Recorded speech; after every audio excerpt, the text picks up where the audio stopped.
tous et bienvenue sur Une lectrice de plus. Je vous retrouve aujourd'hui pour parler d'une saga que j'ai terminée. Donc c'est une saga que j'ai lue d'une traite pendant mes vacances, qui est composée de 4 tomes. Il s'agit donc de la saga Radiance de Alyson Noël. C'est publié chez Michel Lafon. Donc ce sont des tout petits livres. J'ai profité du challenge de Audrey Petit Mois Petite Lecture pour me lancer dans cette saga, puisque le plus gros des tomes ne fait que 250 pages je crois. Donc du coup c'était assez facile à lire et assez rapide. Donc Radiance, c'est une saga spin-off de la série Éternelle, qui du coup était la saga de base, qui est composée de 6 tomes. J'ai lu la saga Éternelle il y a maintenant vraiment longtemps. C'est une des premières sagas que j'ai lues. Et dans mes souvenirs, ça avait été une très très bonne lecture, voire un coup de cœur. J'avais adoré que ce soit la plume de l'autrice, l'intrigue, enfin vraiment j'avais adoré, j'aimais les personnages et tout ça. Et je me suis toujours dit qu'il fallait que je me lance du coup dans le spin-off Radiance sur la petite sœur du perso principal. Et puis finalement je l'ai jamais fait, j'ai jamais eu trop l'occasion. Et j'ai trouvé, je crois que c'est l'année dernière, la série entière d'occasion. Donc je me suis dit que c'était le moment de la découvrir. Donc dans cette saga, on suit Riley Bloom, qui a 12 ans au moment de sa mort. Parce qu'il faut savoir qu'elle est décédée avec toute sa famille. En fait, il n'y a que sa grande sœur qui a survécu. Et que du coup on suit dans la série originelle Éternelle. Et donc là on va suivre Riley, qui a un peu de mal à accepter sa mort, qui a un peu de mal à accepter qu'elle n'a que 12 ans, qu'elle atteindra jamais l'âge de ses 13 ans, et qui du coup a eu du mal à passer de l'autre côté. Et il va s'avérer que en fait on fait pas ce qu'on veut une fois qu'on est passé de l'autre côté, qu'on a encore des missions, des devoirs, et elle va devoir aider d'autres fantômes à passer dans l'au-delà, et du coup à passer à autre chose, à accepter leur mort. Dans chaque tome, on va l'accompagner dans ses aventures, donc à chaque fois elle va devoir aider un fantôme spécifique à passer de l'autre côté, et on va essayer de comprendre le cheminement, de comprendre pourquoi celui-ci n'a pas voulu passer, pourquoi il n'accepte pas sa mort, etc. Donc je vous montre quand même les couvertures et les titres de chacun. Donc le tome 1 c'est Ici et Maintenant, le tome 2 c'est Éclat, le tome 3 c'est Au cœur des rêves, et le tome 4 Murmure. J'attendais pas grand chose de la saga, dans le sens où j'ai grandi depuis le moment où j'ai lu la série originelle, et du coup forcément mes goûts ont changé et tout ça. Donc j'avais pas de grosses attentes, on va dire, si ce n'est de retrouver le plaisir de lire Alyson Noël, et de retrouver un peu les personnages que j'ai pu côtoyer à l'époque et tout leur monde. Et je dois avouer que pour ça j'ai été un peu déçue. J'ai eu beaucoup de mal à m'attacher au personnage de Riley, que j'ai trouvé vraiment insupportable. Ça se calme sur la fin, enfin genre sur le tome 4 je l'ai un peu plus apprécié, même si pour moi ça reste un personnage qui est très immature. Donc ok, c'est un personnage qui n'a que 12 ans, mais qui devrait avoir un peu de recul, et je l'ai vraiment trouvée très immature et très égoïste, très centrée sur elle-même. Et donc ça m'a un peu dérangée, parce que j'aime le jeunesse, j'aime les personnages très jeunes, mais là c'est encore autre chose, c'est vraiment de l'immaturité, de l'égoïsme pur, et du coup ça m'a un peu dérangée, j'ai eu du mal à apprécier son personnage, et comme c'est vraiment elle qu'on suit dans ces 4 tomes, c'est un peu compliqué quand on n'apprécie pas le personnage.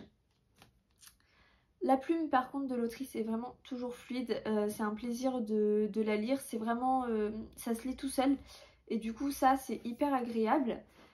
L'intrigue, on va dire, qui lie les 4 tomes, c'est vraiment de voir Riley évoluer, et j'aurais aimé que son évolution elle soit plus marquante, pour le coup, qu'il y ait des vrais, comme des vrais paliers de franchis sur chaque tome. Et en fait j'ai l'impression que ça a été, que ça n'a pas été le cas, qu'elle franchit un cap au dernier tome, en fait, sur la fin, ce qui marque la fin de la série.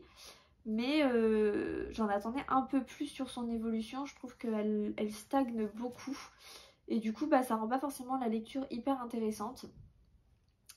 Un des points positifs par contre que j'ai vraiment noté, c'est que c'est surtout dans le tome 2 et dans le tome 4, l'intrigue autour du fantôme qu'elle doit sauver est hyper intéressante parce que on y lit des morceaux d'histoire, des vrais morceaux d'histoire, donc des vrais endroits, des vraies personnes qui ont existé et qui sont vraiment morts de cette façon.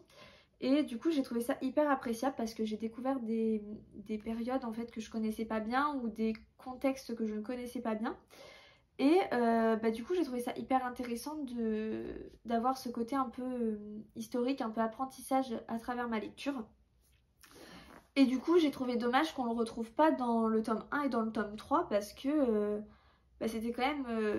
j'ai trouvé quelque chose d'hyper cool à amener.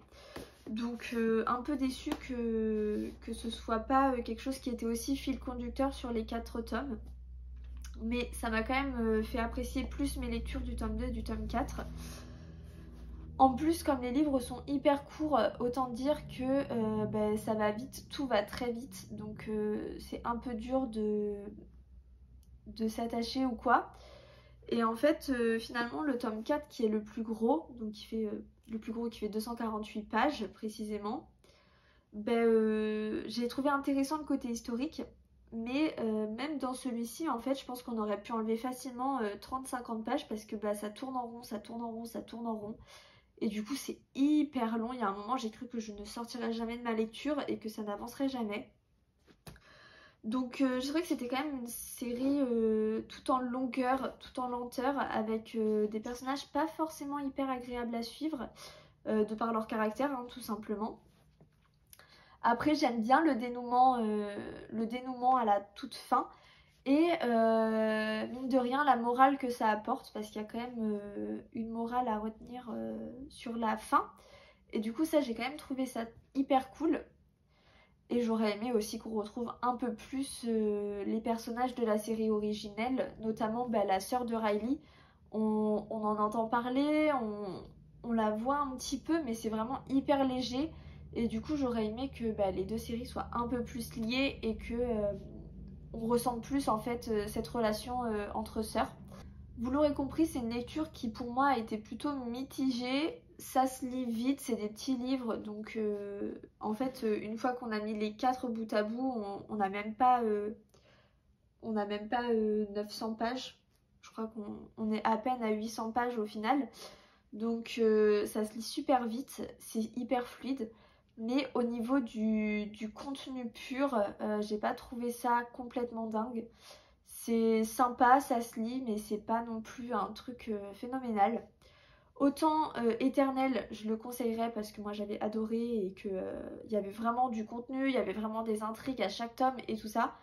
Autant cette série-là, si vous vous lancez pas, vous ratez pas grand-chose.